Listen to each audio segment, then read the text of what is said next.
जिस देश में लक्ष्मी, दुर्गा और सरस्वती की पूजा की जाती है, उसी देश में लड़कियों को खरीदा और बेचा जाता है। कुछ को शादी के नाम पर, कुछ को गुलामी और कुछ को सेक्स ट्रेड के लिए।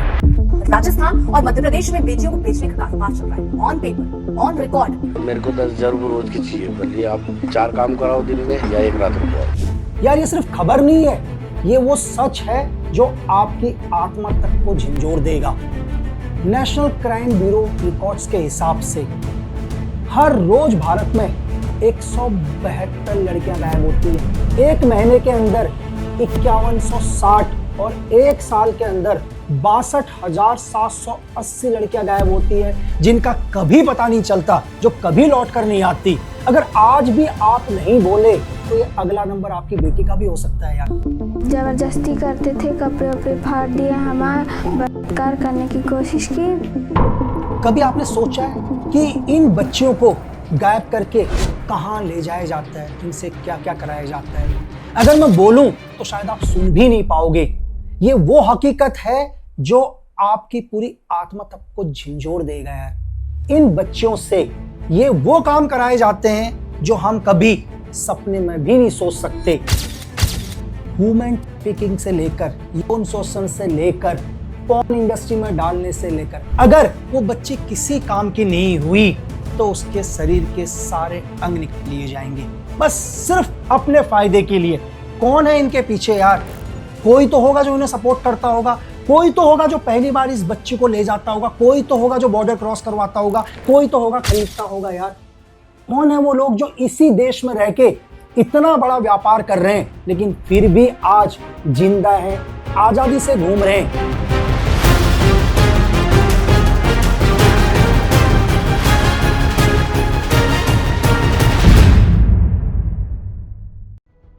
बहुत सारे उदाहरण हैं यार, मैं चंद आपको उदाहरण बताऊं। हैदराबाद टिकटॉक वाली लड़की का केस, जिसको टिकटॉक से फंसाया और दुबई में बेच दिया। अब दिल्ली और हरियाणा बॉर्डर में 50,000 में खरीद कर जिस लड़की को लाए शादी के नाम पर और गुलामों की तरह रखा। अगर आप हिंदू की रिपोर्ट के हिसाब से पढ़ें तो 11 साल की बच्ची को जबरन पॉर्न इंडस्ट्री में डाला गया यार। इंडियन एक्सप्रेस की रिपोर्ट के हिसाब से बांग्लादेश, नेपाल से हजारों बच्चों को खरीदकर जबरन रेड लाइट एरिया के अंदर बेचा जाता है, जहां से बहुत सारी बच्चियों को अभी पुलिस द्वारा रिकवर किया गया। तो जो औरत के पास मेरे को छोड़ के गया, वो औरत मेरा ऐसा हाथ पकड़ा था, उसका लड़की मेरा पैर पकड़ा था, वो कस्टमर मेरे पास जबरदस्ती बैठा था। 3 महीने मेरे को हॉस्पिटल में दिखाया। इंडिया टुडे की रिपोर्ट के हिसाब से मध्य प्रदेश से सेम सोशल मीडिया से लड़की के थ्रू दोस्ती करी, शादी का झांसा दिया और कई महीनों तक रेप्स करे। ये चंद उदाहरण है यार। अगर मैं सारे केस बताऊं तो शायद मेरा जीवन कम पड़ जाएगा, केस ही खत्म नहीं होंगे। लेकिन कौन है ये लोग जो इन बच्चों को टारगेट करते हैं और ये कभी वापस नहीं आते? मैं आपको थोड़ा सा समझाने की कोशिश करता हूं। जो भी शुरुआत क्या है कि जो भी ह्यूमन ट्रैफिकिंग करते हैं, ये उन बच्चों को टारगेट करते हैं जो मजबूरन हो, जिनकी नौकरी की जरूरत हो, जिनका अभी अभी डिवोर्स हुआ हो और उस लड़की को प्रॉब्लम हो रही हो अपने मायके में रहने में, अपने ससुराल में रहकर। ये वो सॉफ्ट कॉर्नर से क्या करते हैं, एंटर करते हैं, नौकरी का झांसा देते हैं और नौकरी का झांसा देने के बाद पैसों का लालच देकर नकली पासपोर्ट, नकली वीजा बनाकर या बाय रोड इस देश से बाहर लेके जाते हैं। और मैं आपको बताऊं, ये कभी वापस नहीं आते यार। पुलिस भी FIR नहीं करती। जो पुलिस के पास जाना चाहिए तो पुलिस के पास गया, मैं कंप्लेंट करने गया, मेरे को ही अंदर डाल दिया। अगर लोग जाएं और कहें कि यार मेरी बच्ची गायब हो चुकी है, गरीब परिवार के लोग, पुलिस बोलती है ठीक है 1-2 दिन में वापस आ जाएंगे, क्योंकि यार गरीब बच्चे हैं ना, कोई पूछने वाला नहीं है और मीडिया को भी कोई TRP नहीं चाहिए। यहाँ किसी मिनिस्टर का, किसी बिजनेस टाइकॉन का बेटा गायब नहीं हुआ है यार कि दिन भर खबर चलेगी। किसी बहुत दूर, किसी छोटे से परिवार से एक गरीब लड़की गायब हुई है, जिससे ना कोई TRP मिलनी, ना किसी को फायदा होना। तो मैंने आपको बताया ना कि हर रोज 172 बच्चियां गायब हो रही हैं और हर साल में 62,000 से ज्यादा गायब, और उनमें से कोई भी वापस लौट कर नहीं आ रहा यार। कैसे? बहुत आसानी से। आपको लगता होगा यार कि ऐसा नहीं है कि 90% केसेस में इन बच्चों का अपहरण नहीं किया जाता यार, 10% में अपहरण भी किया जाता है। अपहरण करके बेहोशी की हालत में भी ले जाया जाता है। लेकिन 90% केसेस में क्या होता है, बहुत सारे लोग इन्वॉल्व होते हैं। 8 साल में फिर वो लेडी मेरे को बात करी, तुम्हारी मम्मी नहीं तो मैं माँ बनूंगा, मेरे साथ में रह गए क्या। मैं बोला ठीक है, माँ का प्यार तो मेरे को मेन चाहिए।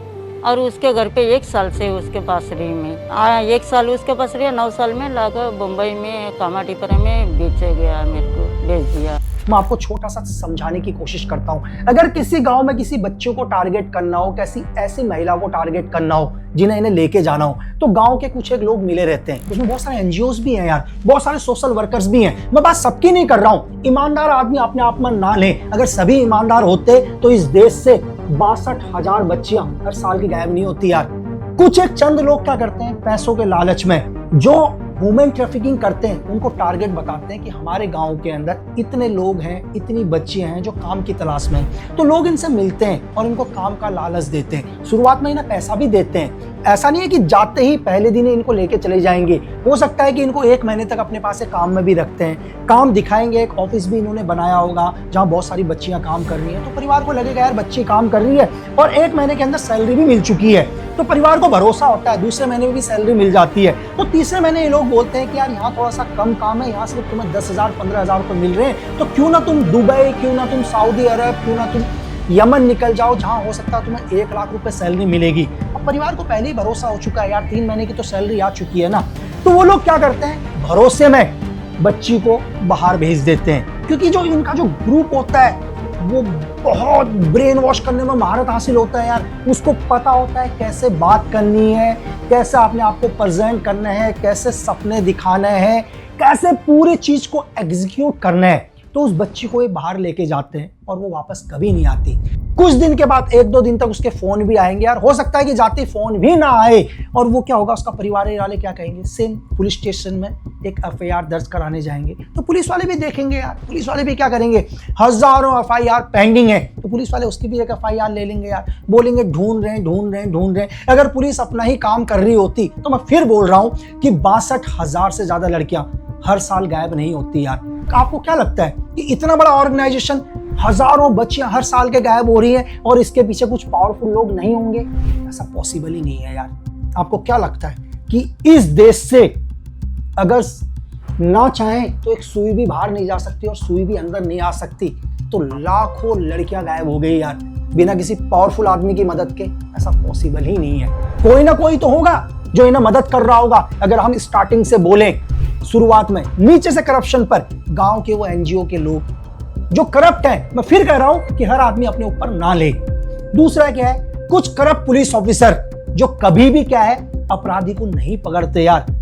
कुछ एक चंद पैसों के लालच में क्या करते हैं, अपराधी को छूट देते हैं। आपको शायद ये नहीं पता कि आपके चंद पैसों के लिए उन बच्चों के साथ जानवरों से भी बुरा सलूक किया जाता है यार। ऐसी यातनाएं दी जाती हैं कि वो बच्चियां हर रोज मौत मांगती हैं, लेकिन सिर्फ आपको अपने चंद पैसे दिखाई देते हैं क्योंकि आपने वो मंजर नहीं देखा। अगर उस मंजर को देखो तो मैंने आपको बोला कि आपकी रूह कांप जाएगी यार। मैं आपको बताऊं कि एक ऐसा इंसिडेंट मुझे सुनने को मिला मेरे एक सोर्स के थ्रू। उसने क्या बोला कि अरब में वो देश, जब वो बच्चे उनके किसी काम के नहीं होते तो उनको किल करके पता है क्या करते हैं, जिस एसिड से कैमल यानी कि ऊंट की बॉडी को खत्म किया जाता है ना, उनसे उनकी बॉडी को खत्म किया जाता है यार। ये इंफॉर्मेशन तो मुझे मेरे सोर्स ने दी है। आप समझ सकते हैं कि कहां, मतलब क्या हाल होता होगा उनका।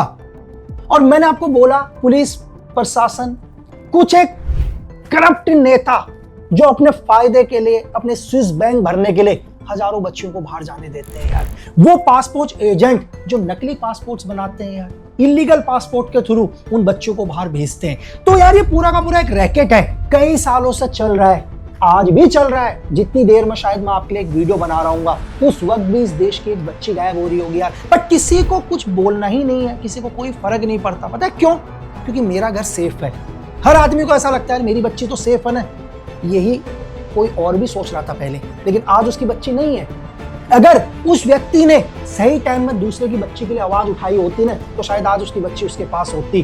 तो आपको भी उस बच्ची के लिए आवाज उठानी चाहिए जो बच्ची आज अपने घर नहीं आई, क्योंकि अगर आज आपकी आवाज से वो बच्ची घर आती है तो इन फ्यूचर में कभी भी आपकी बच्ची के ऊपर कोई आंच नहीं आएगी यार।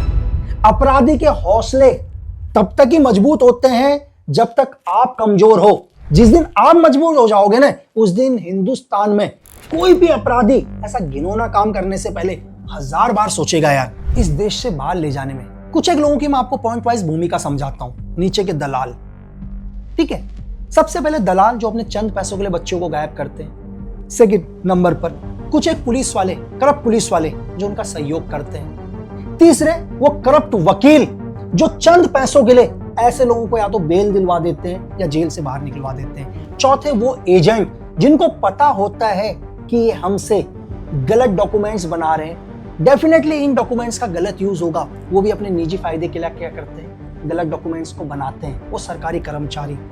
पांचवे वो एनजीओ जिनके ऊपर आप इतना भरोसा करते हैं, अपनी हर समस्या उनको बताते हैं ताकि वो आपका भला करे, फिर भी चंद फायदे के लिए वो एनजीओ भी क्या करते हैं, इस पूरे रैकेट को सपोर्ट करते हैं। और विदेश में बैठे हुए वो लोग जिनको सिर्फ पैसों से मतलब है। कैसे? आप एक बच्ची को हिंदुस्तान, नेपाल, बांग्लादेश कहीं से भी किसी देश लेके जाते हो, 50,000, 1 लाख रुपए में उसे खरीदते हो, यही लोग उन बच्चियों को लाखों रुपए में आगे बेचते हैं। और मुझसे बेहतर आप जानते हैं कि उनके साथ क्या क्या यातनाएं होती हैं। तो मेरी आपसे और इस वीडियो को बनाने का सिर्फ एक ही मकसद है कि अगर आपके गांव में, आपके शहर में, आपके डिस्ट्रिक्ट में अगर कोई भी बच्ची गायब होती है तो आपका और मेरा फर्ज है उसके खिलाफ आवाज उठाना।